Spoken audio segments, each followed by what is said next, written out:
A Hollywood legend lost. Val Kilmer dies at 65 years old. Val passed away last night of pneumonia, surrounded by friends and family. With roles in movie masterpieces like Top Gun, Tombstone, Heat, and The Doors, Val was a major movie star for over 4 decades until a battle with throat cancer forced him to take a step back. I could write a hell of a paper on a grown man who dresses like a flying rodent. Bats aren't rodents, Dr. Meridian. 1995's Batman Forever cemented his standing in pop culture, replacing Michael Keaton as the Caped Crusader. It was stimulating to do. I mean, it was a lot of fun. The cast was fantastic, and just the whole fun of moving into a whole world. You are still dangerous. You can be my wingman anytime. But Val has said himself that it's 1986's Top Gun, in which he played Tom Cruise's rival, that suddenly catapulted him into the celebrity stratosphere. Initially, Kilmer didn't want the part because he thought the script was silly, but as he explained in his self-titled 2021 documentary Val, it was hard not to be seduced by the energy director Tony Scott created on the set. We saw a glimpse of how electric camaraderie was with his co-stars behind the scenes in videos Val shared in the documentary.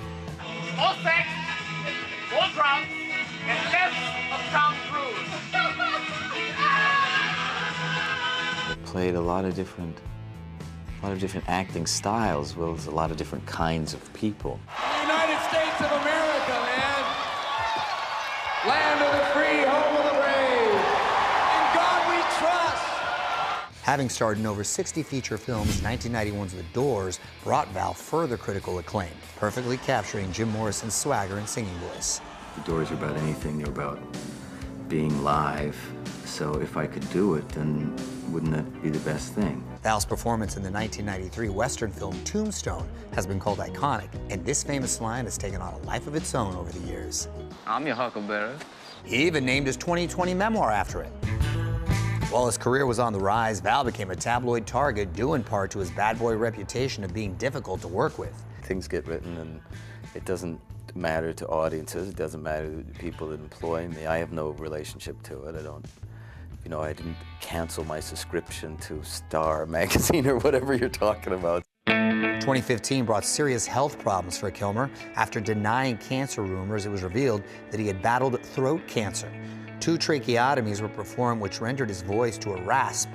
This didn't stop him from working, and he even made a highly publicized comeback to the Top Gun franchise. It was his final role, and his real-life health battles were woven into the script. The Navy needs Maverick. Val's emotional return in 2022's Top Gun Maverick, made possible by AI technology. The film's team recreated his voice from old recordings and blended it with others for clarity. Thank you, guys, for everything.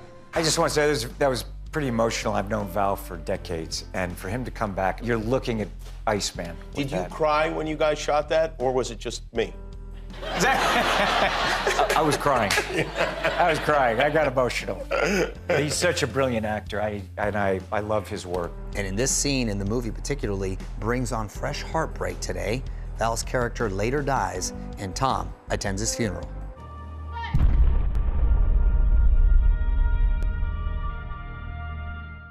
So inspiring how he never gave up, and of course his legend will always live on. We're gonna have more of Val throughout tonight's show, including the many loves of his life, which included Cher. I'm not the first guy who fell in love with a girl he met in a restaurant who then turned out to be the daughter of a kidnapped scientist, only to lose her to her childhood lover who she'd last seen on a deserted island and who turned out 15 years later to be the leader of the French underground. It all sounds like some bad movie. Val Kilmer starred as dashing American singer Nick Rivers in the hilarious slapstick comedy Top Secret. The 1984 film was Val's first movie ever. After that, of course, came Top Gun, helping Val become one of the most bankable stars in Hollywood. But along with success came a devastating health battle after Val was diagnosed with throat cancer back in 2015. He shared details of his brave battle in his 2021 documentary, Val.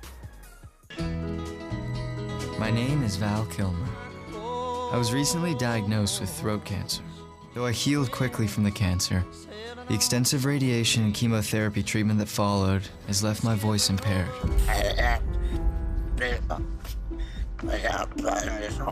Cancer may have robbed Val of his voice, but not his spirit. At the time the documentary was shot back in 2021, Val was using an electric voice box to speak. The narrator's voice you hear is that of his son Jack, reading his father's words. My name is Val Kilmer. Val's bond with his children, Jack and daughter Mercedes, was a strong one. Hey! Almost. In 2021, I spoke to both about what Val was like as a father. He's a great dad. He's a very creative person. He was always filming us, and he's always turning every moment into an opportunity to create something. And that is something that I really treasure about him. Jack, how would you describe your dad? He's all about the comedy. He loves to just play the fool, and through that, he seems to find satisfaction creatively. Hi, my name's Val. I've lived a magical life. In 2020, Val had the opportunity to star alongside Mercedes in the thriller Pay Dirt. Hey, I'm done. It's over. I just want to be your dad now, if that's okay. Thank you. How was it playing father-daughter on the big screen? Is this your greatest accomplishment, Val, your kids? Never losing that sense of humor, Val paused, pretending he had to think about the question.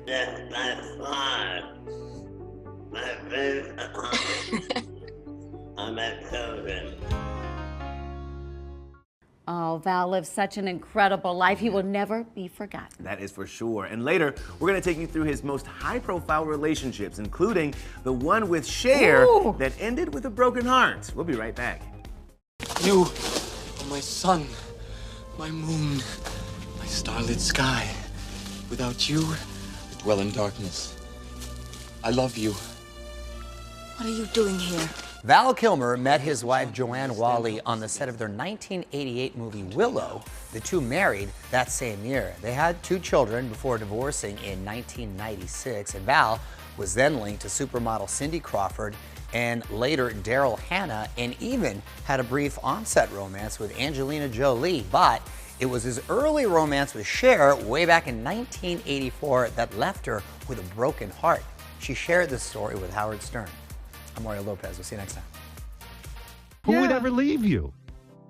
Men are fools. Few men. But you have to kick them out. A couple. Look, I was madly in love with Val Kilmer, and he left. Why would he leave? He's having fabulous sex with one of the most beautiful women in the world. What the is the problem with this guy? Because sometimes you're only meant to stay with someone so long. Right. And Val was really young, and he was wanting to make a career for himself as an actor, and there's no one more selfish than an actor, except for an actress, or not selfish-driven.